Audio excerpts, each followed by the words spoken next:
coming back to what I was saying, I'll be talking about sustainable menstrual hygiene, something that we all have been missing on till today. And before I talk about sustainable products, I would like to talk about what we have been using till now for decades and what it is doing to us and our environment.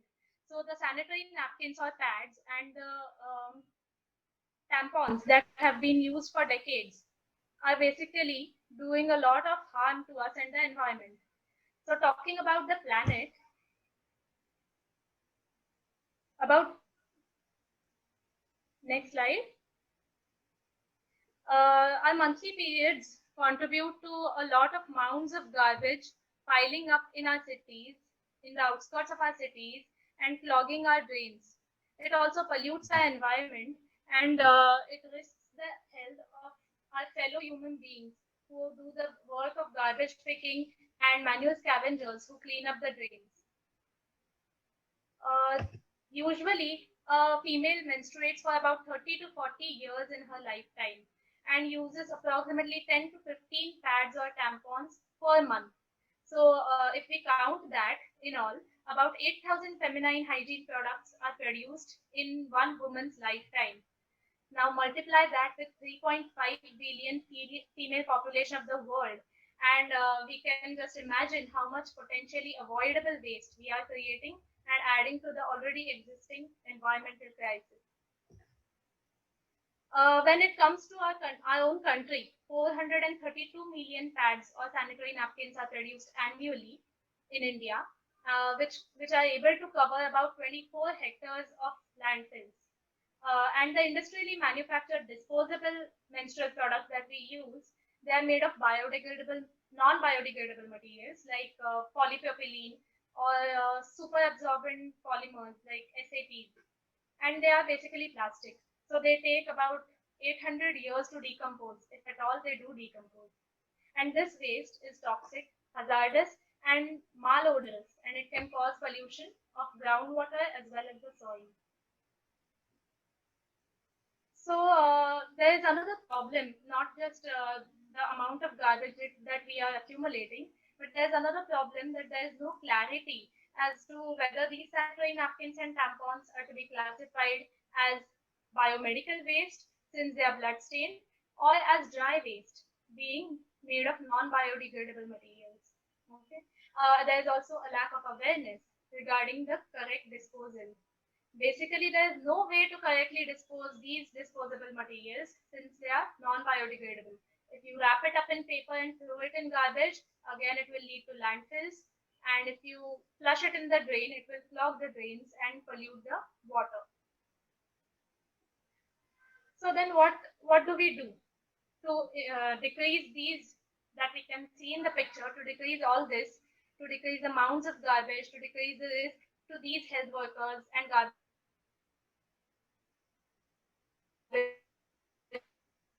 products are an option. Now, talking about hygiene, many Indian women, especially slum dwellers and those staying in rural areas, they still use scrap cloth from old saris and napkins and towels to use in during the periods because of inadequate monetary resources to buy already market available hygienic products. And where do they wash these? As you can see in this picture, they wash them wherever they get a place to wash, or wherever they get water at. So it could be somewhere where they wash the utensils, or they could even wash it at the banks of a river. You all must have seen women washing clothes at the banks of rivers, and just a few feet away from someone who's bathing their cattle. It is a very common scene in India. So it is all a very unhygienic process.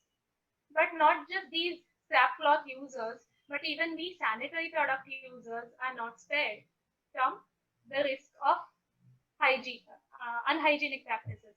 That is because sanitary napkin rash is something very commonly experienced by most women, and this rash can cause a lot of discomfort since the napkins are made of plastics and non-biodegradable, non-skin friendly materials, and they not just discomfort, but they can lead to fungal infections if neglected. There is another entity called the toxic shock syndrome, which can occur with tampons. It is a life-threatening fulminant infection caused by toxins released by bacteria dwelling in the blood-soaked tampons if they are left in the vagina for longer hours than recommended. An option to all of this, an alternative to all of this, is the sustainable menstrual products that we are going to discuss today. They are both safe as well as affordable.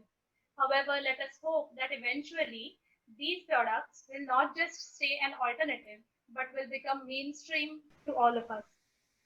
Now, we have already spoken about the environment and about hygiene.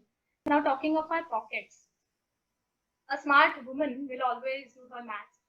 So all of us smart women sitting here and all the men who are listening who will be supporting their women, an average woman menstruates for 30 to 40 years in her lifetime, as I have already said.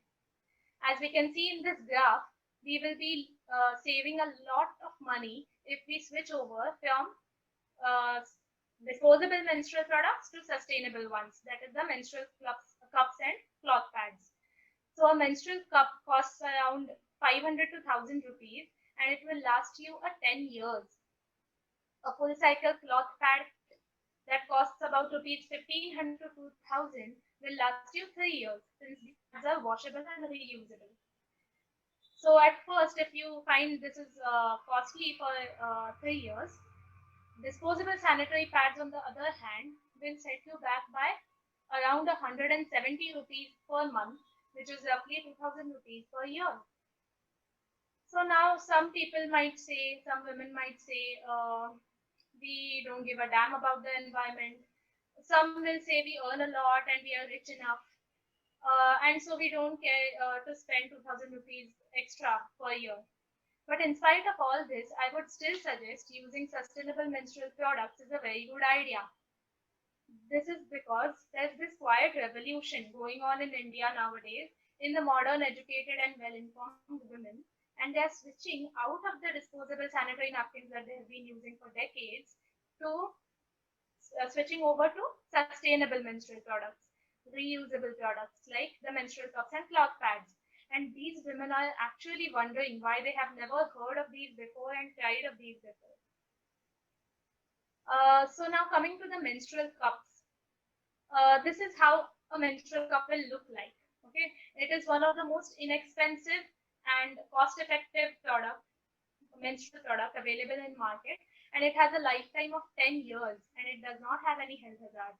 It is basically made of medical grade silicone, and it has lowest chances of any kind of vaginal infection or itching or any rashes. There is no chance of that.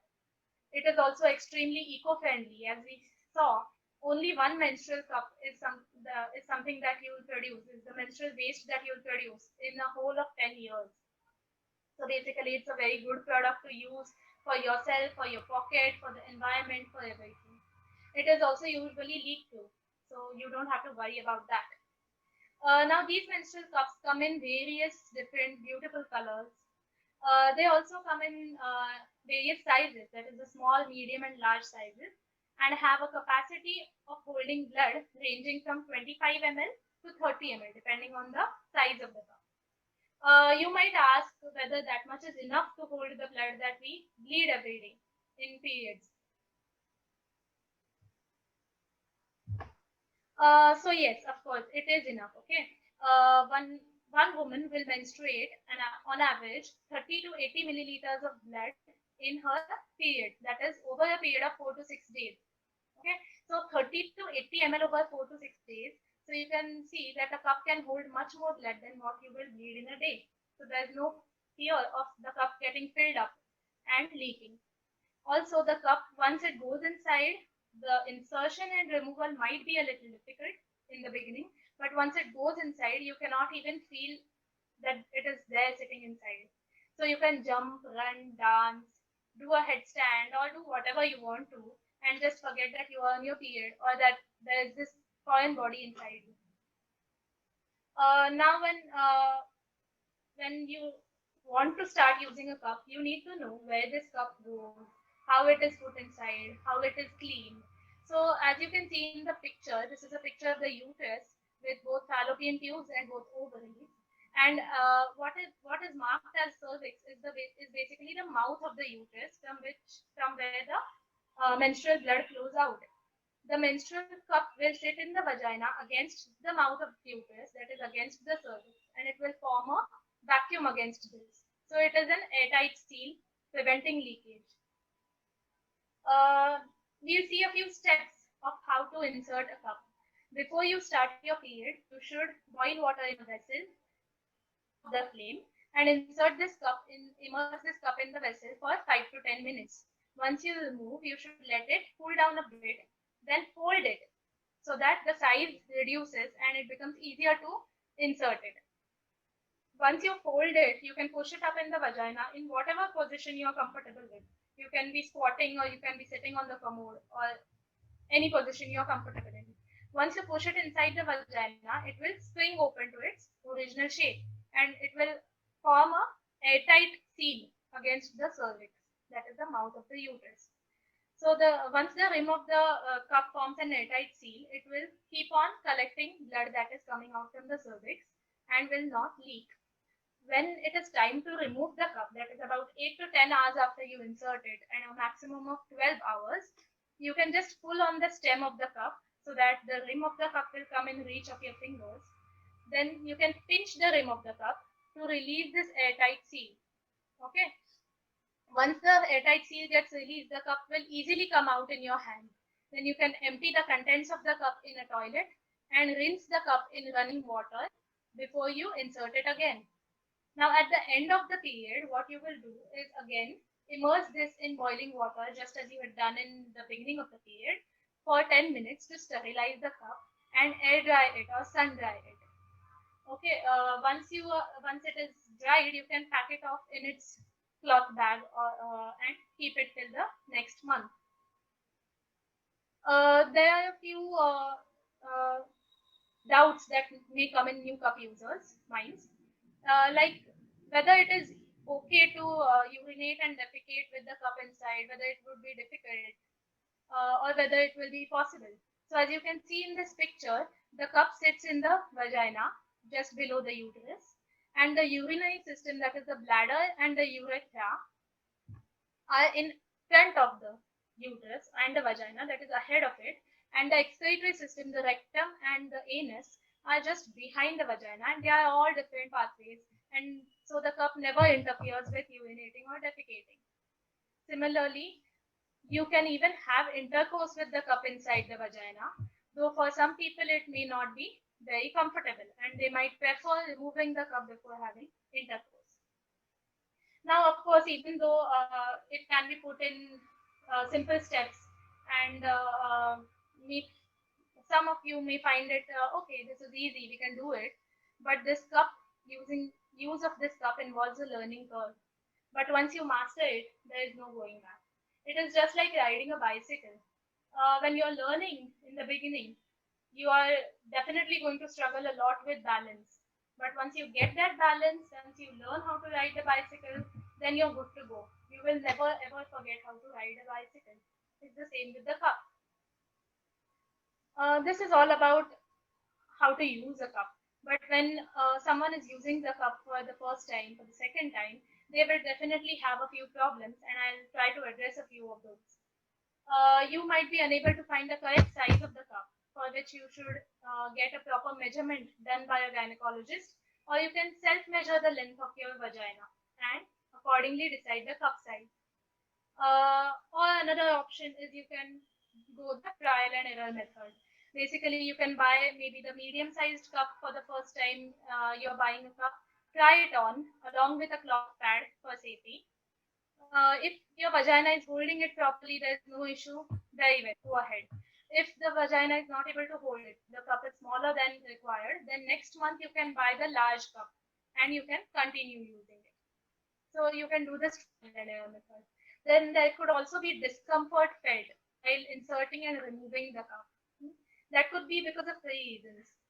It could either be because there's a mental block or fear of inserting some foreign body inside your vagina, or there could be you could be using the wrong technique, or the vagina could be dry. So in case of the fear, you can take help of support groups, or of women and friends who are already cup users. For the wrong technique, you can take help from your gynecologist to learn the proper technique. And for a dry vagina, you can use a lubricating jelly. Another thing that women dread the most are menstrual blood leaks. And those are mainly because the airtight seal formation is not adequate. And so you need to learn proper fitting for this again. At times, some females uh, have very, very heavy flow. And so there could be blood leaks in these females. So they have the option of using cloth pads or period panties as extra safety on heavy flow days. So that is basically all about the menstrual cups.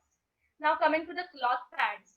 This is basically, cloth pads are basically a modern twist on what your dadis and nannies have been telling all along, of letting nothing but gentle cotton touch your most sensitive areas. So modern cloth pads are made of cotton. They look beautiful, colorful. They are easily washable and reusable. And yet they have conveniences like wings and leak-proof layers. So it is very apt for modern working women. They are also very great for women with sensitive skin who cannot tolerate anything that is made of plastic against their skin. They are also good for people who have maybe some social taboos regarding virginity, and they do not want to insert anything in their vaginas before they get married or before they are sexually active, or those who are married, sexually active, and yet are not comfortable with inserting something in their some foreign body in their vagina. This is also an ideal substitute for the menstrual cup on your low flow days. So you can decide to use the menstrual cup on the first 3 days of your periods when you have heavy flow, and you can use the cloth pads instead of the menstrual cup on your fourth and fifth days. So that is also an alternative.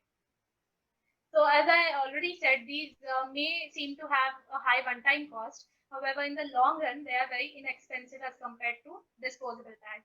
Now, these are a few examples of cloth pads that are available in India. Next slide. Next slide. Okay. Now coming to period panties. These are basically look like the normal panties or the normal underwear that we use, and they are made of triple layers of fabric. The first layer will absorb any kind of liquid. The second layer is waterproof, so avoids leakages, and the third layer is cotton and hence provides maximum comfort.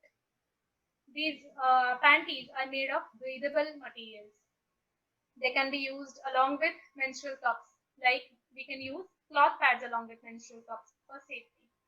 Now, a period panty costs you around rupees 200 to 600. Good ones will cost you around 600 to 650.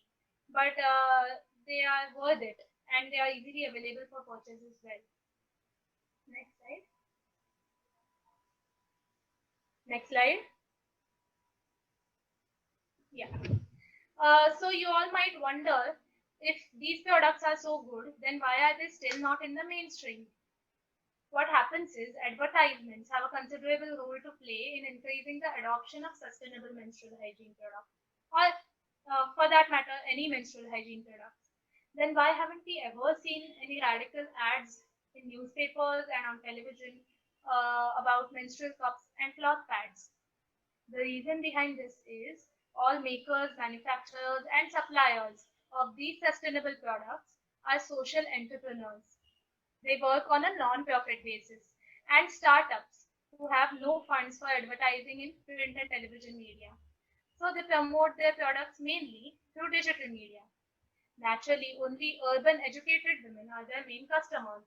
So it is the responsibility of these educated women of India to switch over from disposable menstrual products which are harmful to us and the environment to sustainable products, and also forward this movement by educating and creating awareness amongst the underprivileged and uneducated women of our country. So to conclude, these are menstrual products which are good for your wallet, for the environment, for your health, and they obviously make your periods super comfortable. Also, do not think that one person cannot do anything. Every woman's contribution to this transition will definitely matter. So let us together make the earth a greener, better, and safer place, one red revolution at a time. Uh, I would also like to give some references from where I have taken some material, and I would like to give my best wishes to Project Arogya Dista that the Rotaract Club has started, because it is a very good initiative, and I hope they continue with this. And we'll like to be a part of it again. Thank you, and please do follow us on Facebook and Instagram.